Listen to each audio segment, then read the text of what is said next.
जय हिंद दोस्तों, स्वागत है आप सभी का अपना यूट्यूब चैनल पर। चलिए, आपके एग्जाम के लिए मॉडल प्रैक्टिस सेट ये 4 रहने वाले हैं। जो आपके एग्जाम है बिहार डीएलएड के लिए, उनके लिए रामबाण प्रश्न है। तो इस मॉडल प्रैक्टिस सेट में 4 में देखेंगे हम सामाजिक अध्ययन का प्रश्न, जो आपके एग्जाम के लिए अति रामबाण प्रश्न है, क्योंकि इससे बाहर प्रश्न नहीं रहने वाले हैं।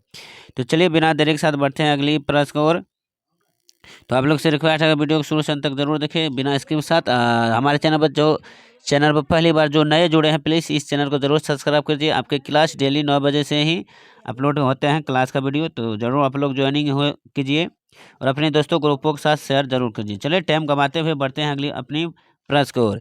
जैसे प्रश्न दिया गया है कि राजस्थान की राजधानी कहाँ है, तो राजस्थान की राजधानी कहाँ है आपका, तो वो हो जाएंगे जयपुर में। कहाँ राजधानी है, जयपुर में स्थित है। किसका राजस्थान की राजधानी। तो दोस्तों राजस्थान का जो राजधानी जयपुर में, वो किस राजा ने किया था, वो आपका जो राजा हो जाएंगे जयसिंह ने किया था। कौन, सवाई राजा जयसिंह के द्वारा किया गया था। किसके द्वारा, सवाई राजा जयसिंह के द्वारा राजस्थान की राजधानी जयपुर किया गया था, याद रखिएगा। अगली प्रश्न, लिब्राहम जांच कमीशन किससे संबंधित है।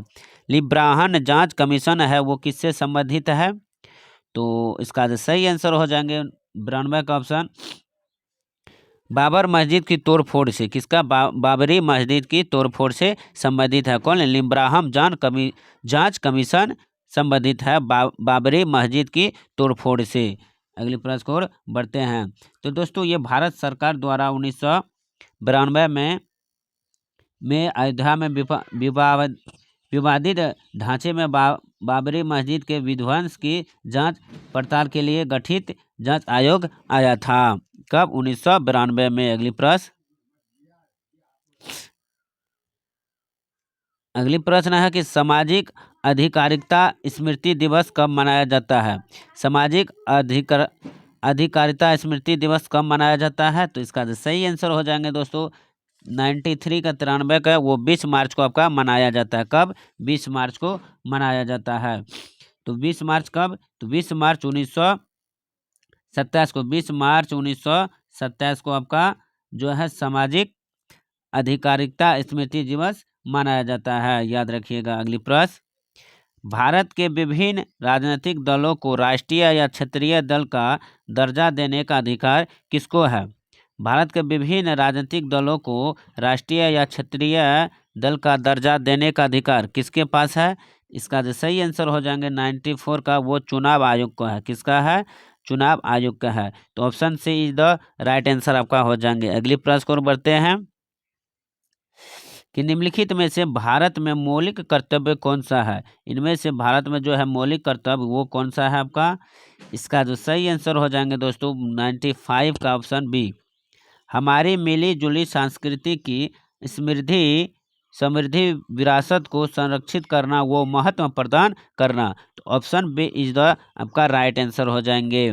जो भारत में मौलिक कर्तव्य है, option B is the right answer हो जाएंगे। मौलिक कर्तव्य जो है दोस्तों, वो 42वें संविधान संशोधन अधिनियम 1976 के तहत द्वारा भारतीय संविधान में 4 भाग 4 ए जोड़कर अनुच्छेद 51 जोड़ा गया, जिसमें मूल्य कर्तव्य का उल्लेखन किया गया। मूल्य कर्तव्यों की सूची 6ठी प्रविष्टि यानी 51A में कहा गया है। अगली प्रश्न, तो याद रखिएगा। अगली प्रश्न, अगली प्रश्न है कि बाबरी मस्जिद यानी राम जन्मभूमि का विवाद जो इलाहाबाद उच्च न्यायालय यानी लखनऊ न्यायपीठ के समक्ष था वो किस प्रकार के था। इसका राइट आंसर हो जाएंगे 96 का राइट आंसर हो जाएंगे वो सत्वाधिकार मुकदमा हो जाएंगे। Option B is the right answer हो जाएंगे, याद रखिएगा। अगली प्रश्न, स्वतंत्र भारत के प्रथम राष्ट्रपति थे। स्वतंत्र भारत के जो प्रथम राष्ट्रपति थे वो कहाँ से थे, तो इसका राइट आंसर हो जाएंगे वो बिहार से आपका था। कहाँ से, बिहार से। स्वतंत्र भारत के प्रथम राष्ट्रपति कौन थे, बिहार से थे। तो वो कौन थे, तो इसका नाम क्या हो जाएंगे दोस्तों, वो आपका बिहार के जो थे सारण जिले के जीरोदेसी में, जो कि 3 दिसंबर 1884 का हुआ था। तो वो कौन राष्ट्रपति था? तो डॉक्टर राजेंद्र प्रसाद था। कौन? डॉक्टर राजेंद्र प्रसाद था, स्वतंत्र भारत के प्रथम राष्ट्रपति जो बिहार से संबंधित थे। अगली प्रश्न, भारत में प्रथम निजी विश्वविद्यालय का नाम है, भारत में प्रथम निजी विश्वविद्यालय का नाम वो क्या है? तो इसका जो सही आंसर हो जाएंगे वो मैत्री सूचना तकनीकी विवि, मैत्री सूचना तकनीकी विवि। तो option C is the right answer, जिसे हम कहते हैं AITU। Option C is the right answer हो जाएंगे। अगली प्रश्न की ओर बढ़ते हैं। 94 है कि विश्व उपभोक्ता अधिकार दिवस मनाया जाता है। विश्व उपभोक्ता अधिकार दिवस कब मनाया जाता है? तो इसका सही आंसर हो जाएंगे 15 मार्च का आपका विश्व उपभोक्ता दिवस मनाया जाता है। 99 का 99 का option C is the right answer हो जाएंगे।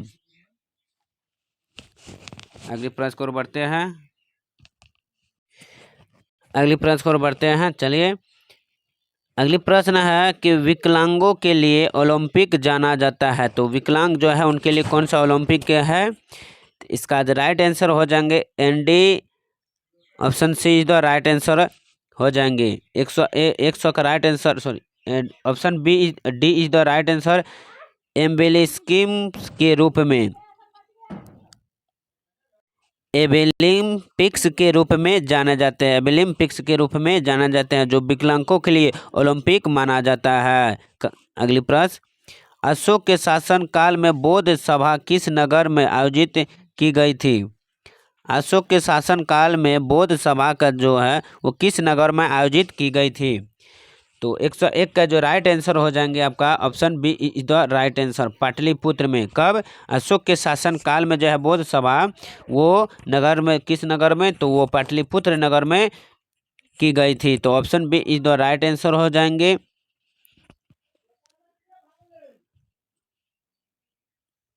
अगले प्रश्न पर बढ़ते हैं कि शुंग वंश के बाद किस वंश ने भारत पर राज किया? शुंग वंश के बाद किस वंश ने भारत पर राज किया था? तो वो देख लेते हैं। आपका जो राइट आंसर हो जाएंगे दोस्तों ऑप्शन कब, कन में जो है वो शुंग वंश के बाद भारत पर शासन किया था, कन वंश। तो option C is the right answer, जो कि इसका स्थापना वासुदेव ने की थी। किसका? कन वंश का स्थापना किसने की थी? तो कौव वंश का जो है वो स्थापना वासुदेव ने की थी। तो कन वंश जो 73 ईसा पूर्व से 28 ईसा पूर्व तक के ये क्या था? शासन किया था। अगली प्रश्न, कुमार संभव महाकाव्य किस कवि ने लिखा? कुमार संभव महाकाव्य किस कवि ने लिखा था? बाणभट्ट, हरिसेन, कालिदास या चंद्रवरदाई? तो इसका जो राइट आंसर हो जाएंगे 103 का ऑप्शन डी, कालिदास ने लिखा था। कौन लिखा था? कालिदास ने लिखा था महाकाव्य, जो कि चंद्रगुप्त द्वितीय विक्रमादित्य के दरबारी कवि जो कालिदास ने थे वही लिखे थे। तो option D is the right answer हो जाएंगे। और एक कालिदास से एक प्रश्न बनता है कि कालिदास को भारत का शेक्सपियर कहा जाता है। कालिदास को भारत का क्या कहा जाता है? शेक्सपियर कहा जाता है। तो शेक्सपियर किसे कहते हैं? तो कालिदास को कहते हैं, याद रखिएगा। अगली प्रश्न, कौटिल्य के अर्थशास्त्र में किस पहलू पर प्रकाश डाला गया? कौटिल्य के अर्थशास्त्र में किस पहलू पर प्रकाश डाला गया? आर्थिक जीवन, राजनीतिक जीवन, धार्मिक जीवन या सामाजिक जीवन? तो इसका राइट आंसर हो जाएंगे ऑप्शन 104 का option B is the right answer, राजनीतिक नीतियां पर प्रकाश डाला गया था कौटिल्य के अर्थशास्त्र में, अर्थशास्त्र के पहलू पर। अगली प्रश्न, तैमूर के आक्रमण के बाद भारत में किस वंश का राज स्थापित हुआ? तैमूर के जो आक्रमण के बाद जो है वो भारत में किस वंश का राज स्थापित हुआ? लोधी वंश, तुगलक वंश या सैयद वंश या खिलजी वंश? तो 5 का ऑप्शन हो जाएंगे बी, सैयद वंश का राज स्थापित हुआ। तैमूर के आक्रमण के बाद जो है वो सैयद वंश का राज स्थापित हुआ था। तो option B is the right answer हो जाएंगे। तो तैमूर में आक्रमण और वापसी के बाद जो है खिरिज खान ने कौन किया था? ये खिरिज खान ने 1414 ईस्वी में सैयद वंश के शासन की स्थापना की थी। कब? 1414 में सैयद वंश की स्थापना किया था। कौन? खिरिज खान ने। तो ख़रीस खान ने सैयद वंश की स्थापना किया। तो सैयद वंश का स्थापना किसने किया? ख़रीस खान ने। कब किया था? 1414 में। याद रखिएगा। अगली प्रश्न, विकास की स्थिति के आधार पर संसाधनों को डैश के रूप में वर्गीकृत किया जा सकता है। किसका? विकास की स्थिति के आधार पर संसाधनों को कितने रूप में वर्गीकृत किया जा सकता है? सॉरी, किस के रूप में वर्गीकृत किया जाता है? तो ऑप्शन हो जाएंगे डी, इनमें से सभी। संभावित, रिजर्व और विकसित स्टॉक, इनमें से सभी हो जाएंगे। इसीलिए option D is the right answer हो जाएंगे 106 का। अगली प्रश्न को बढ़ते हैं। अपने अस्तित्व के दौरान 17 राष्ट्र ने राष्ट्र संघ से सदस्यता वापस ले ली। तो निम्नलिखित में से कौन सा राष्ट्र संघ ने अलग नहीं हुआ? 17 राष्ट्र संघ में अपने आपस में सदस्यता ले ली, और कौन सा ऐसा राष्ट्र है जो अलग नहीं हुआ? इसका राइट आंसर हो जाएंगे दोस्तों 107 का ऑप्शन ए, इंडिया ने। Option A is the right answer हो जाएंगे। अगली प्रश्न को बढ़ते हैं। मैग्राव का सबसे अधिक विस्तार है। मैग्राव का सबसे अधिक विस्तार किसमें है? तो वो हो जाएगा ऑप्शन बी, सुंदरवन में है। किसमें? सुंदरवन में मैग्राव का सबसे अधिक विस्तार है। अगली प्रश्न, लोकसभा में अनुसूचित जनजातियों के लिए आरक्षित सीटों की संख्या कितनी है? तो वो आपका हो जाएगा 47। Option B is the right answer हो जाएंगे। अगली प्रश्न को बढ़ते हैं। निम्न में किस मापनी के द्वारा किमी और मील दोनों की दूरियां को दर्शाया जा सकता है? किस मापनी के द्वारा किमी और मील की दोनों की दूरियां को दर्शाया जा सकता है? ऑप्शन हो जाएंगे इसका तुलनात्मक मापनी। ऑप्शन डी इज द आपका राइट आंसर हो जाएंगे। तो चलिए दोस्तों, ये रहा आपका सोशल सामाजिक अध्ययन का मोस्ट प्रश्न, जो 20 प्रश्न है। आपको 20 प्रश्न का सारे सेट बनाया हुआ है। तो आई होप, ये उम्मीद है कि आपको सारे प्रश्न अच्छे समझ में आ गए होंगे। तो जरूर वीडियो को लाइक कीजिएगा, और चैनल पर पहली बार आए तो सब्सक्राइब जरूर कीजिए, और अपने ग्रुप टेलीग्राम पर जरूर शेयर कीजिए। और इसका PDF हम अपने टेलीग्राम पर देते हैं, जिसका लिंक दिया गया है। तो चलिए फिर मिलता हूँ अगले पार्ट के साथ। तब तक के लिए धन्यवाद। जय हिंद।